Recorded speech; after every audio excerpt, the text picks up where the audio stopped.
Because the kind of the questions that we want to pose to you are the things that we're going to think about in this first series, and indeed right through. But among let us say we'll go back to grade school. We'll have 4 key points, right? Right. It's always good to leave people with 4 key points, or 3.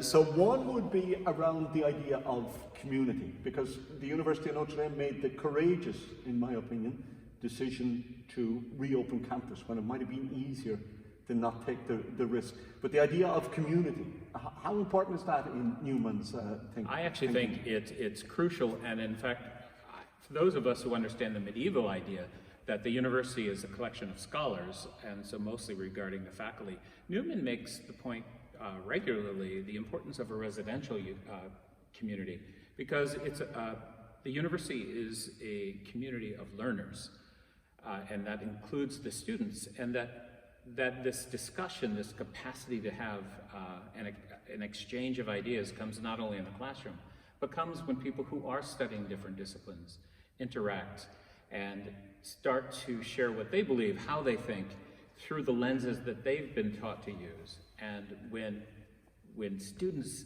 engage other students in this way, they necessarily blow up in their own understanding of what they thought was the truth, or their grasp of reality as they saw it. Yes.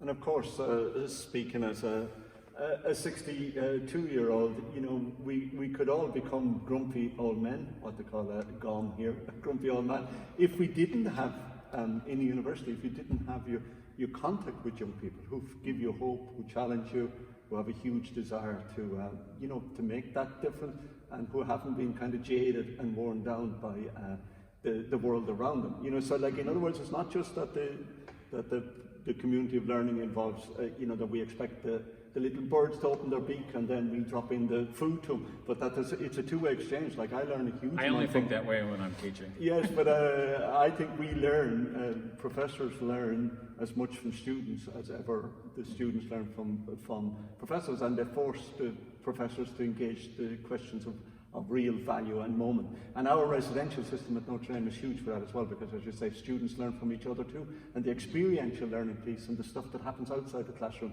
is equally important. So we'd like to address that issue of the importance of community, especially in a world now where so much seems to of education has moved dramatically towards kind of online provision. So, like, does that matter to Notre Dame? If we were entirely an online university, would it matter?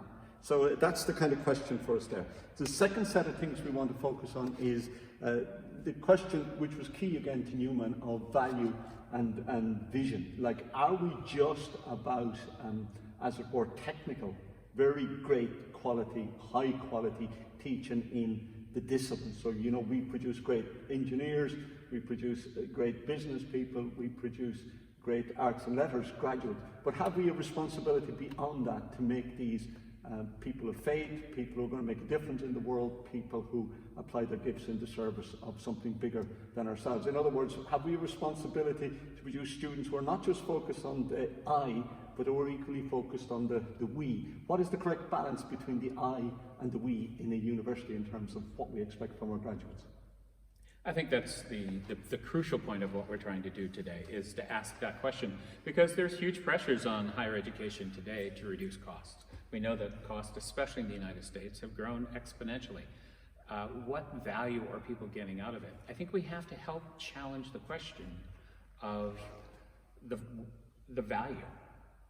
What are we looking for? Because if we're looking simply for metrics that talk about outcomes that deal with income or growth of the economy, or just the well-being in a financial sense of a family or of a narrow sect, then we're going to see that education comes up short. Yeah.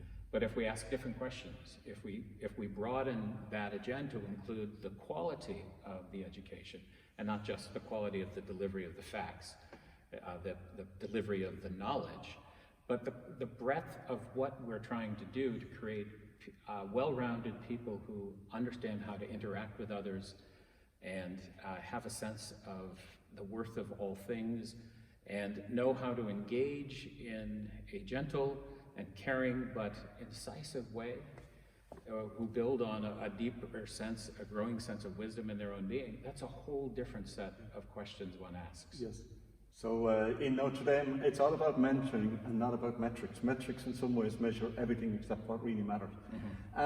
Our third issue would be around the idea, I think, of educating the whole person, like the idea of an integral education. Now, how important is that in the Notre Dame setting or in a Catholic university setting, Gary? Well, the founder of Holy Cross, the community that founded Notre Dame, Father Basil Moreau, was intent that we educate the whole person. It's not unique to him. In fact, I think we could see that he's writing about the same time as Newman, the sense that we need to create and help young people grow to completion. It's what he wrote as the art of education. That's a much bigger picture than that limited sense of what you're studying. It's who you're becoming. And then our final one, our fourth point, alongside the community, values and vision, the education of the whole person, our final one is around civility of discourse. Like what, in a university, how can we have a discussion? How can we deal with really controversial kind of things? You know, we live in an age now where even the basic idea of what is a fact has been challenged. We live in an age where there's very deep divisions around, you know, even things that we traditionally thought of as being science. You know, like one person's science now is another person's fake news. So, you know, how do we create the idea of civility? And like that's something we'd really like input from people as well. Like how do we maintain in our very angry, agitated, constantly contested kind of world, can the university act as an oasis of civility in an angry external environment, or is the university doomed to import the anger from the outside community into its cloistered quarters? Well, I do think that the myth of the ivory tower is a myth, and that it is a place, there should be probably, if not an ivory tower, a garden where people can come and exchange real questions, challenge understandings of facts, bring a different lens to address pressing issues.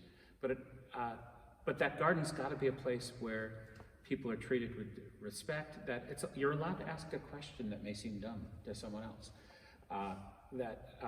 You're allowed to show that I come from a world that doesn't include people of different ethnicities or different backgrounds. I'm not from a multicultural melting pot. And I've got to have an opportunity to grow as well, to ask the questions I need to ask, to be challenged on some basic tendencies that I need to be challenged on, but to do so with a sense of love, honor, and respect so that we can all grow. Yes. The only dumb question is the one you don't ask. So we hope you engage with us on that journey, on that conversation. And as we've just done, this will be in a conversational side. It's not going to be lecturing or hectoring or proselytizing. It's a conversation we're going to have together in a respectful way, but where we look at this and where we try to see what is living from the ideas of Newman, which still infuse our own university, University of Notre Dame, but infuses Catholic universities and infuses the wider university as well. So please join us for the first session with Catherine Tillman, Archbishop Diarmuid Martin, and Adam Cronk.